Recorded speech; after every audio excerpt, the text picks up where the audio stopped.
Bismillahirrahmanirrahim. Assalamu alaikum, dear students. Welcome to the platform of Noor School and College Mansehra for online class of physics, grade 11. Dear students, today we are going to discuss an important topic, simple pendulum. As we know that the simple pendulum is a mass suspended with a string which can oscillate freely is called simple pendulum.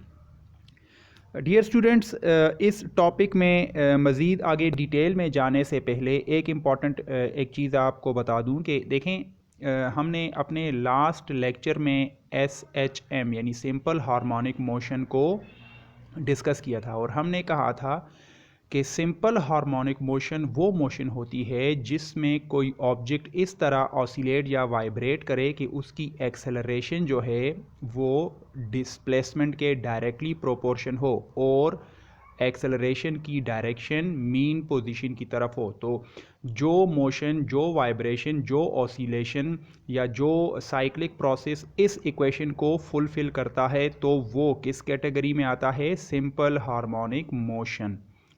तो आज हम prove करेंगे कि simple pendulum जब oscillate करता है तो उसकी इक्वेशन हमारे पास ये बन जाती है, जिसका मतलब ये है कि सिंपल पेंडुलम SHM को एग्जिबिट करता है या सिंपल पेंडुलम्स की जो मोशन या ऑसिलेशन होती है वो सिंपल हार्मोनिक होती है, SHM होती है।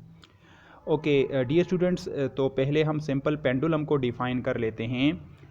A mass suspended with a string which can oscillate freely is called simple pendulum. Simple pendulum एक ऐसा मैस होता है जिसको किसी धागे के साथ बांधकर इस तरह लटकाया जाता है कि अगर उसको एक पॉइंट पे ले जाके फ्रीली छोड़ दिया जाए तो वो वाइब्रेट करता रहता है। Clear? This is the definition of simple pendulum. Okay, now look at this figure कि यहाँ पर फ़र्ज़ करें किसी हुक के साथ एक धागा बांधा हुआ है, उस धागे की लंबाई है L, लेंथ। ये धागे की लंबाई उसकी लेंथ को रिप्रेजेंट कर रही है। ये जो आपको बॉब नज़र आ रहा है या ब्लैक सा ये बॉल नज़र आ रहा है तो ये उसका मैस है और मैस के ऊपर उसका वेट डाउनवर्ड है। इस पॉइंट पर इसका वेट डाउनवर्ड है और इस पॉइंट पर इसका वेट डाउनवर्ड है।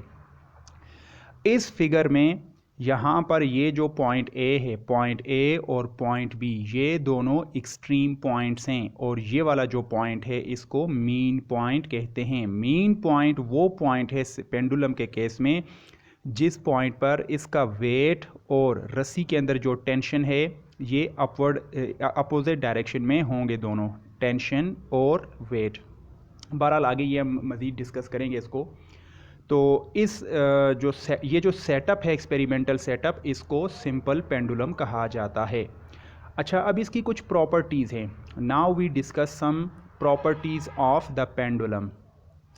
इसकी प्रॉपर्टीज़ ये हैं कि pendulum oscillates about mean position, कि ये पेंडुलम की मीन पोजीशन है। यहाँ पर पेंडुलम हमेशा रेस्ट पर रहता है। जब आप पेंडुलम को एक एक्सट्रीम पॉइंट पे ले जाकर छोड़ें तो ग्रेविटी उसको नीचे ले जाएगा बी पर, बी से फिर ए से बी, बी से फिर ए। तो ये आगे पीछे वाइब्रेट करता है, सॉरी ये ऑसिलेट करता है, 2 डायमेंशनल। ठीक है, तो simple pendulum oscillates about it's mean position, ये पहली प्रॉपर्टी है। Simple pendulum has frequency and time period. तो जब सिंपल पेंडुलम ऑसिलेट करता है तो एक उसके पास फ्रीक्वेंसी होती है और एक टाइम पीरियड। फ्रीक्वेंसी के बारे में जैसा कि हम जानते हैं कि frequency means the number of oscillations पर सेकेंड, कि एक सेकंड में फ़र्ज़ करें ये ए जो है पॉइंट ए, ये पॉइंट ए इसका स्टार्टिंग पॉइंट है। तो पॉइंट ए पर जब हम पेंडुलम को लाकर रिलीज़ कर देते हैं, छोड़ देते हैं, तो वो नीचे की तरफ जाएगा पॉइंट बी पर, फिर वापस आएगा ए और फिर ए से बी। तो एक सेकंड में ये कितनी मरतबा अपने वाइब्रेशंस पूरी करता है या ऑसिलेशंस पूरी करता है, उसे हम फ्रीक्वेंसी कहेंगे। Number of oscillations in 1 second is called frequency.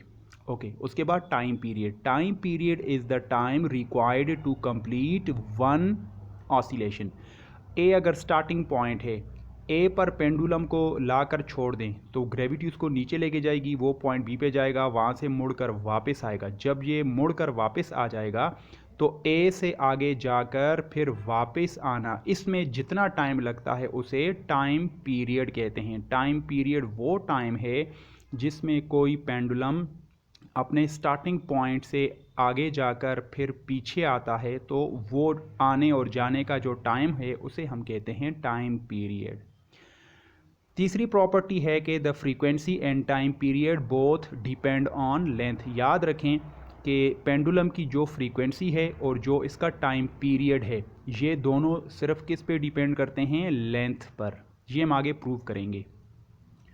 Similarly इसकी चौथी प्रॉपर्टी है कि पेंडुलम परफॉर्म्स SHM।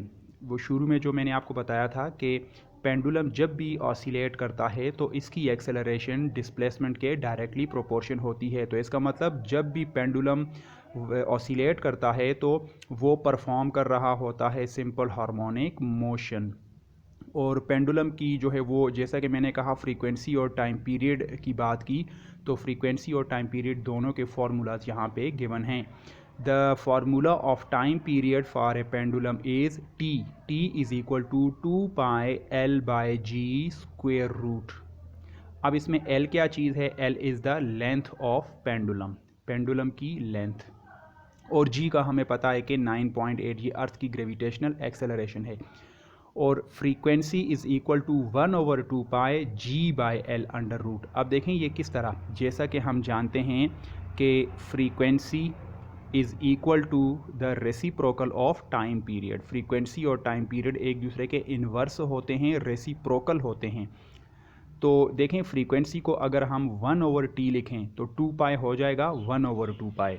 ये L/G है, तो जब इसको 1/, लिखने की हम कोशिश करेंगे तो इसको 1/, अगर आप लिखें तो G ऊपर चला जाएगा, L नीचे आ जाएगा, तो ये G/L बन जाएगा। Clear? Okay dear students, if you want to take the snapshot, आप इसकी स्नैपशॉट ले लें। Okay now simple pendulum performs SHM के अभी हम ये डिस्कस करेंगे कि किस तरीके से सिंपल पेंडुलम जो है वो SHM परफॉर्म करता है। यानी the oscillation of simple pendulum is simple harmonic, यानी वो सिंपल हार्मोनिक मोशन की एक एग्जांपल पेंडुलम है, और इसको हम ये प्रूव करेंगे। देखें सिंपल हार्मोनिक मोशन में हम पढ़ चुके हैं कि acceleration is directly proportional to the amplitude और displacement with the negative sign. Negative sign का यही मतलब है कि एक्सेलरेशन की डायरेक्शन हमेशा मीन पॉइंट की तरफ होती है। अब देखें, consider a pendulum which oscillates about A mean point. आप इस पेंडुलम को कंसिडर करें, ये इसका मीन पॉइंट है मिडल वाला, ये एक्सट्रीम पॉइंट है और ये भी एक्सट्रीम पॉइंट है। अगर मीन पॉइंट से एक तरफ ले जाकर इसको छोड़ें तो फिर ये आगे दूसरे पॉइंट पे जाएगा, फिर वापस आएगा, फिर आगे जाएगा, फिर वापस आएगा। तो इस पूरे सिनेरियो को सामने रखते हुए हम ये चीज़ प्रूव करेंगे। क्लियर? ओके यहाँ पर अगर आप ज़रा गौर से देखें तो देखें पहले मीन पॉइंट पर जो है इसका वेट हमेशा डाउनवर्ड है, नीचे की तरफ है, रस्सी में टेंशन ऊपर की तरफ है। तो मीन पॉइंट वो पॉइंट होता है जहाँ पर वेट और टेंशन ये एक ही लाइन में होते हैं लेकिन अपोजिट डायरेक्शन में, टेंशन ऊपर की तरफ और वेट नीचे की तरफ। अगर इस पॉइंट पर या इस पॉइंट पर देखें, पहले लेफ्ट पॉइंट को देखें, अब टेंशन इस डायरेक्शन में है जबकि इसके अपोजिट वेट इधर नहीं है बल्कि वेट इस डायरेक्शन में है। यानी एक्सट्रीम पॉइंट पर, यहाँ पर और यहाँ पर, इन दोनों पॉइंट्स पर टेंशन और वेट जो हैं ये कोलिनियर नहीं होते, यानी एक लाइन में नहीं होते, वो एक दूसरे की लाइन से हट जाते हैं। सिर्फ मीन पॉइंट पर वो एक लाइन में होते हैं और अपोजिट इन डायरेक्शन होते हैं। सेम यहाँ पर देखें, टेंशन रस्सी में इस डायरेक्शन में है जबकि वेट इधर है। तो इस प्रॉब्लम को सॉल्व करने के लिए हम वेट को इसके दो कंपोनेंट्स में रिजॉल्व करेंगे, लेकिन वो बात की बात है, पहले देख लें। पहले मीन पॉइंट को देखें। At mean point the weight mg and the tension t are opposite in direction. Mean point पर वेट और टेंशन अपोजिट डायरेक्शन में होते हैं, जिस तरह इस सेक्शन को यहाँ पे दिखाया गया है। क्लियर? ये मीन पॉइंट की बात हो रही है। अभी एक्सट्रीम पॉइंट की बात करते हैं। The weight mg and tension t are not in opposite direction. जब यहाँ पर इस पॉइंट पर या इस पॉइंट पर आप देख सकते हैं कि टेंशन और वेट जो है वो एक लाइन में नहीं है। और तो फिर हम क्या करेंगे, वेट चूंकि एक वेक्टर क्वांटिटी है तो हम इसको इसके कंपोनेंट्स में रिजॉल्व करेंगे, जिस तरह एक्स कंपोनेंट और वाई कंपोनेंट होता है। तो इसके कंपोनेंट्स में रिजॉल्व करेंगे। वेट के दो कंपोनेंट्स बनेंगे, एक इसका एक्स कंपोनेंट जिसे कॉज कंपोनेंट कहते हैं और दूसरा इसका वाई कंपोनेंट जिसे साइन कंपोनेंट कहते हैं। कॉज कंपोनेंट इसलिए कहते हैं कि वेट को अगर दो कंपोनेंट्स में रिजॉल्व किया जाए तो एक एलॉन्ग एक्स एक्सिस बनेगा जिसके साथ कॉस थीटा आता है, दूसरा एलॉन्ग वाई एक्सिस बनता है जिसे हम साइन थीटा कहते हैं। क्लियर? अच्छा, इसमें आपको मैं ये ज़रा क्लियर कर दूं इन केस अगर आप इसमें थोड़ी सी डिफ़िकल्टी अगर आपको हो। बेटा इसको आप ज़रा यूँ देखें, ये वो एक्सट्रीम पॉइंट है जहाँ पे ये पेंडुलम दिखाया गया है, इसका वेट इस डायरेक्शन में और इधर अर्थ है। ठीक है, आप यूँ देखें ना, ये इस तरह है, देखें इस डायरेक्शन में वेट है। क्लियर? ये वेट की डायरेक्शन है। जब हम इस वेट को टेंशन की लाइन को पीछे लेके जाएंगे तो यहाँ पे जो एंगल ये बनेगा वही एंगल ये वाला है। तो एंगल के सामने होता है परपेंडिकुलर, परपेंडिकुलर को हम साइन थीटा कहते हैं, एम जी साइन थीटा। एंगल के साथ ये नीचे जो लाइन होती है इसे हम एक्स एक्सिस कहते हैं, यानी कॉस कंपोनेंट या horizontal component m g cos theta. Clear? ये आपके पास राइट एंगल ट्राइंगल बन रही है। तो एम जी कॉस थीटा इसके लिए बेस है, एम जी साइन थीटा इसके लिए परपेंडिकुलर है, और ये जो ओरिजिनल एम जी है ये इसके लिए हाइपोटेन्यूज है। क्लियर? ओके। नाउ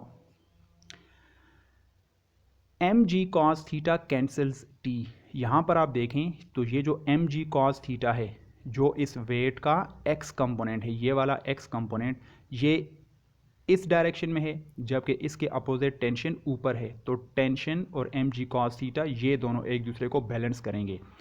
अब इस वेट के साइन कंपोनेंट या वाई कंपोनेंट को देखें, इसकी डायरेक्शन इधर है, इस डायरेक्शन में है। तो इसको बैलेंस करने के लिए पीछे की तरफ कोई फोर्स नहीं लग रही, तो आप एम जी साइन थीटा को अनबैलेंस फोर्स कह सकते हैं। M g cos theta balance होती है किससे? टेंशन से, कि एम जी कॉस थीटा इस डायरेक्शन में एक्ट कर रही है लेकिन रस्सी में टेंशन उसके अपोजिट है, तो दोनों कैंसिल हो जाते हैं। जिस तरह यहाँ पर वेट और टेंशन को देखें, यहाँ पर m g cos theta tension के साथ बैलेंस हो रहा है लेकिन एम जी साइन थीटा अनबैलेंस है, कोई फोर्स अवेलेबल नहीं है जो इसको बैलेंस कर सके। लिहाजा एक्सट्रीम पॉइंट पर सिर्फ एम जी साइन थीटा वेट का वो कंपोनेंट है जो पेंडुलम को एक्सट्रीम से नीचे मीन पॉइंट की तरफ लेके आता है, क्योंकि इस कंपोनेंट इस वेट के कंपोनेंट की डायरेक्शन देखें ये इस डायरेक्शन में है। तो यही वो फोर्स है जो पेंडुलम को एक्सट्रीम पॉइंट से मीन पॉइंट की तरफ पुश करके नीचे लाता है, ग्रेविटेशनल वेट का साइन कंपोनेंट। क्लियर? तो m g cos theta cancels t because they are in opposite direction. M g की बात नहीं हो रही, एम जी का कॉज कंपोनेंट इसकी बात हो रही है, और एम जी साइन थीटा अब इसकी बात हो रही है। mg sin theta is the component of weight which is responsible for oscillation। Weight का यही कंपोनेंट जो है साइन थीटा, ये साइन थीटा का कंपोनेंट वो कंपोनेंट है जो इस पेंडुलम को नीचे ला के आगे पीछे ऑसिलेट करता है। Okay dear students, please take a snapshot so that I may change the slide।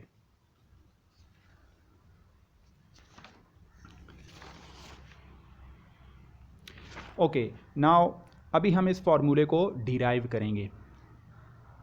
तो देखें, वो जो एम जी साइन थीटा वो वाई कंपोनेंट है फोर्स का यानी वेट का जो इसको ऑसिलेट करवाता है। तो मैं कह सकता हूं कि एम जी साइन थीटा वो फोर्स है, यानी force F, this force M ji sine theta is responsible for oscillation. तो according to Newton second law F is equal to M A. M G इसी तरह लिखें, साइन थीटा इसी तरह लिखें, एम एम को कैंसल आउट करें तो हमारे पास रह जाएगा A is equal to ji sine theta, equation number 1। Clear? अच्छा, ये वाली फिगर मैंने दोबारा वही पिछली फिगर बनाई है, देखें इसमें भी यही चीज़ है, सिर्फ आपको समझाने के लिए ये देख लें। ये वो पेंडुलम का मैस है और ये एम जी वाली लाइन ये है, ठीक है, और ये एम जी कॉज वाली लाइन थी और ये एम जी साइन वाली लाइन थी। ये वाली जो साइड है इसे हम ट्राइंगल का बेस कहते हैं, एंगल के बिल्कुल सामने परपेंडिकुलर, और जो ओरिजिनल वेक्टर है इस केस में एम जी है वो इसका हाइपोटेन्यूज। तो साइन थीटा किसकी इक्वल होता है? Perpendicular over hypotenuse, trigonometric ratios जो हम पढ़ते हैं। तो इधर देखें, a is equal to ji sine theta, equation number 1। Now consider the large triangle. अब इस पूरे पेंडुलम को देखें। पहले तो हमने इसका वो छोटा सा इस तरह वो वेट का हमने ट्राइंगल कंसिडर किया था, लेकिन अब हम पूरे पेंडुलम का ट्राइंगल कंसिडर करेंगे। पूरे कंसिडर करें आप इस ट्राइंगल को, तो साइन थीटा हमारे पास इसका फॉर्मूला होता है परपेंडिकुलर ओवर हाइपोटेन्यूज। इस केस में ये देखें, ये जो डिस्प्लेसमेंट है क्या ये परपेंडिकुलर नहीं है? एंगल ये है, एंगल के सामने वाली लाइन परपेंडिकुलर है, एंगल के साथ जो जुड़ी हुई लाइन होती है वो बेस है, और एंगल के साथ ऊपर जो ये लाइन होती है ये हाइपोटेन्यूज है। तो sine theta is equal to perpendicular over hypotenuse. इस केस में अब परपेंडिकुलर ये वाली जो लाइन है इस एंगल के सामने परपेंडिकुलर वो है x। तो परपेंडिकुलर की जगह पे x लिखें, और हाइपोटेन्यूज इसमें l है, हाइपोटेन्यूज l। तो sine theta is equal to x by l, इसको आप कहें इक्वेशन नंबर 2। ओके, नाउ लुक हियर, एक हमारे पास इक्वेशन 1 में साइन थीटा यहाँ पे आता है, और इस फिगर को अगर आप देखें तो sine theta x by L के इक्वल है। तो क्या हम 2 को 1 में पुट कर सकते हैं? पुट 2 इन 1, यानी साइन थीटा की ये वैल्यू उठाकर आप इक्वेशन नंबर 1 में यहाँ पर साइन की जगह पर पुट करें, तो हमारे पास क्या बन जाएगा? a इज इक्वल टू जी, और ये पूरा साइन थीटा है x बाय एल, ठीक है। तो अब l को g के नीचे लिखें, तो a is equal to ji by L into x को अलग लिख दें। क्लियर? नाउ लुक, g और l ये दोनों जो हैं वो कांस्टेंट हैं, both g and l are constants, therefore a is equal to constant into x, ये पूरा कांस्टेंट हो जाएगा g बाय एल। अब कांस्टेंट और इज इक्वल टू को हटाएं तो a is proportional to x, यानी acceleration is directly proportional to the displacement, या इसके साथ हम नेगेटिव साइन लगा सकते हैं कि a is directly proportional to negative x। Negative x का मतलब ये है कि अगर आप इस साइड को कंसिडर करें या इस साइड को, दोनों साइड पर एक्सेलरेशन की डायरेक्शन नीचे की तरफ है या नहीं है। इस पॉइंट पर एक्सेलरेशन नीचे की तरफ है और इस पॉइंट पर एक्सेलरेशन नीचे की तरफ, तो दोनों पॉइंट्स पर एक्सेलरेशन अपोजिट है। तो इसी अपोजिट साइन की वजह से हम लोग, अपोजिट डायरेक्शन की वजह से हम साइन खुद से लगाते हैं। अब ज़रा गौर करें, क्या ये SHM की जो है वो कंडीशन नहीं है? हमने शुरू में डिस्कस किया था ना कि हर वो मोशन जो इस इक्वेशन को फुलफिल करे वो SHM कहलाती है। Condition of SHM is fulfilled. तो इसका मतलब ये हुआ कि the oscillation of pendulum is SHM। Hence proved that simple pendulum exhibits SHM when it oscillates।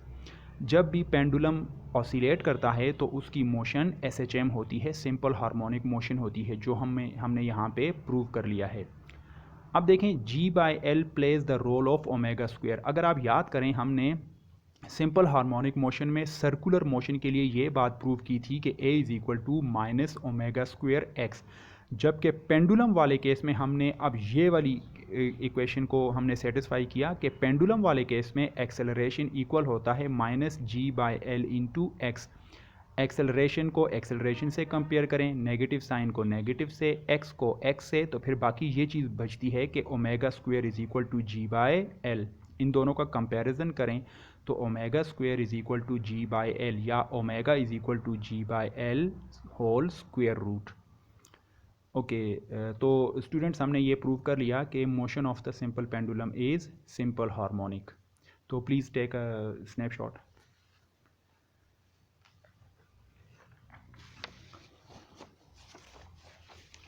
Okay, now the derivation of formula. Dear students, अभी हम एक फार्मूला डिराइव करेंगे। ये तो हम जानते हैं कि पेंडुलम का जो टाइम पीरियड का फार्मूला है t is equal to 2 pi l by g square root है, लेकिन इसका प्रूफ क्या है हम इसको अभी प्रूव करेंगे।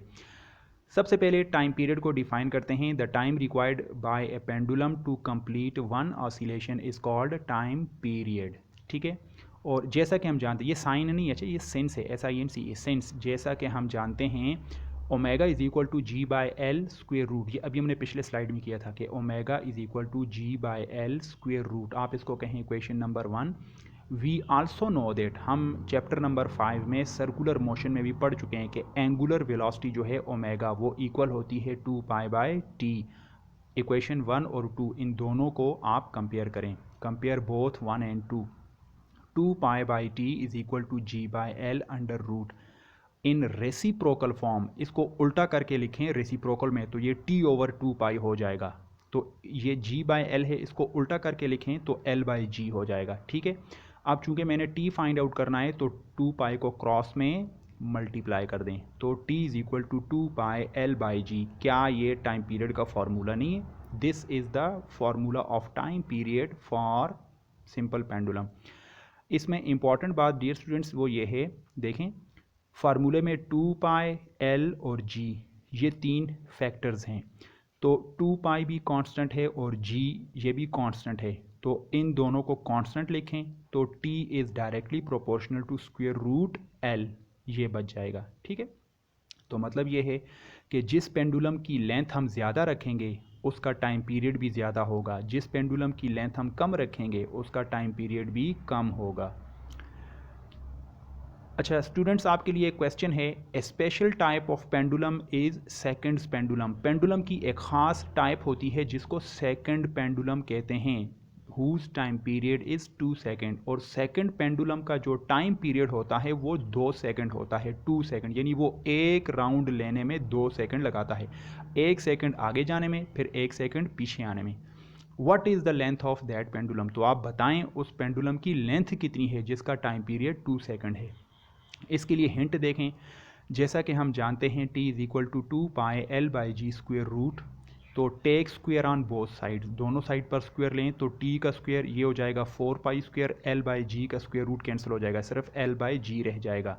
अब ये वैल्यूज़ यूज़ करें, t की वैल्यू गिवन है 2 सेकंड, t को इसमें 2 सेकंड पुट करें, g का हमें पता है 9.8 और l हमने फाइंड आउट करना है। तो आप डियर स्टूडेंट्स इसको सॉल्व करें तो आपके पास ये आंसर आना चाहिए कि l is equal to 0.9999 metre, या इसको अप्रॉक्सीमेटली 1 मीटर कहते हैं, 1 मीटर। ठीक है dear students, please take a snapshot and आप इसको अपने नोट्स का हिस्सा बनाएं, इस क्वेश्चन को लाजमी सॉल्व करें और आपके जो है वो नोट्स कंप्लीट होने चाहिए। Thank you very much.